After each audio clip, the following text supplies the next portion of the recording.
이 글은 생명의 말씀에 관한 것입니다. 이 생명의 말씀은 태초부터 계신 것이요 우리가 들은 것이요 우리가 눈으로 본 것이요 우리가 지켜본 것이요 우리가 손으로 만져본 것입니다. 이 생명이 나타나셨습니다. 우리는 그것을 보았습니다. 그래서 우리는 이 영원한 생명을 여러분에게 증언하고 선포합니다. 이 영원한 생명은 아버지와 함께 계셨는데 우리에게 나타나셨습니다. 우리가 보고 들은 바를 여러분에게도 선포합니다. 우리는 여러분도 우리와 서로 사귐을 가지기를 바라는 것입니다. 우리의 사귐은 아버지와 또 그의 아들 예수 그리스도와 함께하는 사귐입니다. 우리가 이 글을 쓰는 것은 우리 서로의 기쁨이 차고 넘치게 하려는 것입니다. 우리가 그리스도에게서 들어서 여러분에게 전하는 소식은 이것이니 곧 하나님은 빛이시요 하나님 안에는 어둠이 전혀 없다는 것입니다. 우리가 하나님과 사귀고 있다고 말하면서 그대로 어둠 속에서 살아가면 우리는 거짓말을 하는 것이요 진리를 행하지 않는 것입니다.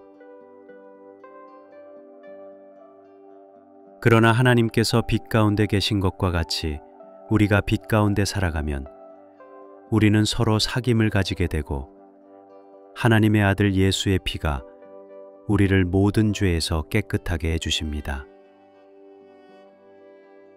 우리가 죄가 없다고 말하면 우리는 자기를 속이는 것이요 진리가 우리 속에 없는 것입니다. 우리가 우리 죄를 자백하면 하나님은 신실하시고 의로우신 분이셔서 우리 죄를 용서하시고 모든 불의에서 우리를 깨끗하게 해주실 것입니다. 우리가 죄를 지은 일이 없다고 말하면 우리는 하나님을 거짓말쟁이로 만드는 것이며 하나님의 말씀이 우리 속에 있지 아니합니다.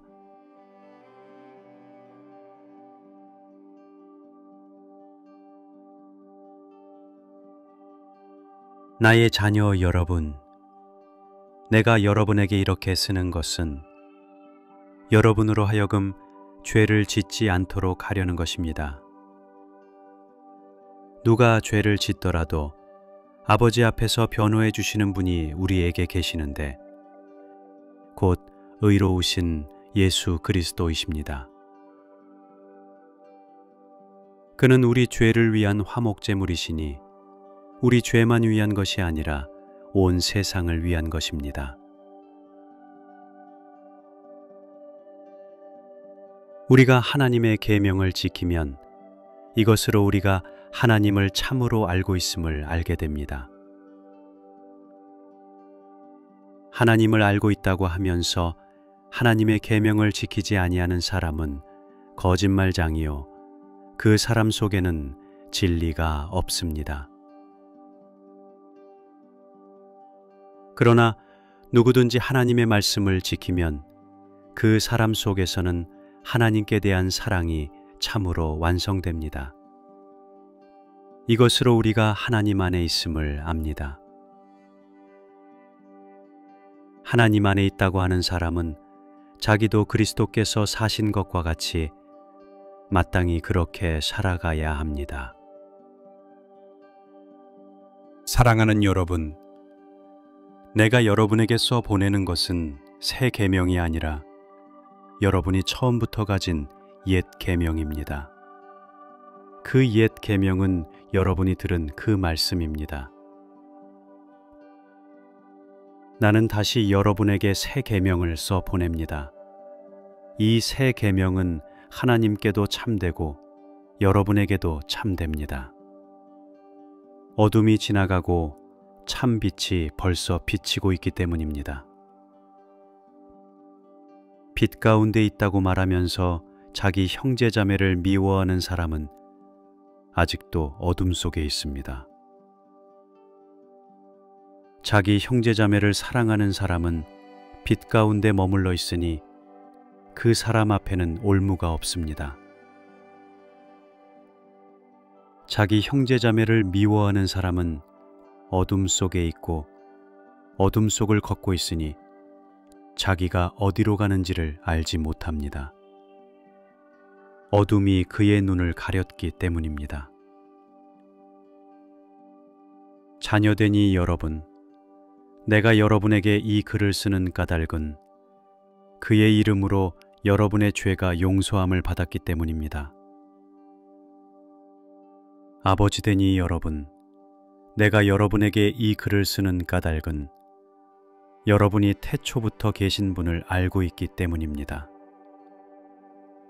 젊은이 여러분, 내가 여러분에게 이 글을 쓰는 까닭은 여러분이 이미 악한 자를 이겼기 때문입니다.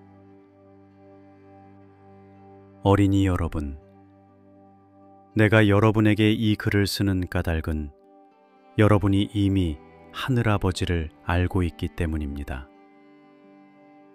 아버지되니 여러분, 내가 여러분에게 이 글을 쓰는 까닭은 여러분이 태초부터 계신 분을 알고 있기 때문입니다. 젊은이 여러분, 내가 여러분에게 이 글을 쓰는 까닭은 여러분이 강하고 하나님의 말씀이 여러분 속에 있어서 여러분이 그 악한 자를 이겼기 때문입니다. 여러분은 세상이나 세상에 있는 것들을 사랑하지 마십시오.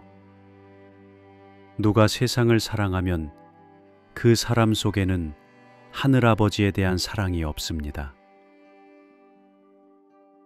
세상에 있는 모든 것, 곧 육체의 욕망과 눈의 욕망과 세상 살림에 대한 자랑은 모두 하늘아버지에게서 온 것이 아니라 세상에서 온 것이기 때문입니다. 이 세상도 사라지고 이 세상의 욕망도 사라지지만 하나님의 뜻을 행하는 사람은 영원히 남습니다. 어린이 여러분, 지금은 마지막 때입니다. 여러분이 그리스도의 적대자가 올 것이라는 말을 들은 것과 같이 지금 그리스도의 적대자가 많이 생겼습니다. 그래서 우리는 지금이 마지막 때임을 압니다. 그들이 우리에게서 갔지만 그들은 우리에게 속한 자들이 아니었습니다. 그들이 우리에게 속한 자들이었더라면 그들은 우리와 함께 그대로 남아 있었을 것입니다. 그러나 결국에는 그들은 모두 우리에게 속한 자들이 아니라는 사실이 드러나게 되었습니다. 여러분은 거룩하신 분에게서 기름 부으심을 받아 모든 것을 알고 있습니다. 여러분이 진리를 알지 못한다고 해서 여러분에게 내가 이렇게 써보내는 것이 아닙니다. 오히려 여러분이 진리를 알고 있기 때문에, 그리고 또한 여러분이 거짓은 모두 진리에서 나오지 않는다는 것을 알고 있기 때문에 이렇게 써보내는 것입니다. 누가 거짓말장이입니까? 예수가 그리스도이심을 부인하는 사람이 아니고 누구겠습니까? 아버지와 아들을 부인하는 사람이 곧 그리스도의 적대자입니다. 누구든지 아들을 부인하는 사람은 아버지를 모시고 있지 않은 사람이요, 아들을 시인하는 사람은 아버지를 또한 모시고 있는 사람입니다. 여러분이 처음부터 들은 것을 여러분 속에 간직하십시오. 여러분이 처음부터 들은 그것이 여러분 속에 있으면 여러분도 아들과 아버지 안에 있게 될 것입니다. 이것은 그가 친히 우리에게 주신 약속인데 곧 영원한 생명입니다. 나는 여러분을 미혹하는 자들에 관하여 이렇게 썼습니다. 여러분으로 말하자면 그가 기름 부어 주신 것이 여러분 속에 머물러 있으니 여러분은 아무에게서도 가르침을 받을 필요가 없습니다. 그가 기름 부어 주신 것이 여러분에게 모든 것을 가르쳐 줍니다. 그리고 그 가르침은 참이요 거짓이 아닙니다. 여러분은 그 가르침대로 언제나 그리스도 안에 머물러 있으십시오. 그러므로 자녀된 이 여러분, 그리스도 안에 머물러 있으십시오. 그렇게 해야 그가 나타나실 때에 우리가 담대함을 가지게 될 것이며 그가 오실 때에 그 앞에서 부끄러움을 당하지 않을 것입니다. 여러분이 하나님께서 의로우신 분임을 알면 의를 행하는 사람은 누구나 다 하나님에게서 났음을 알 것입니다.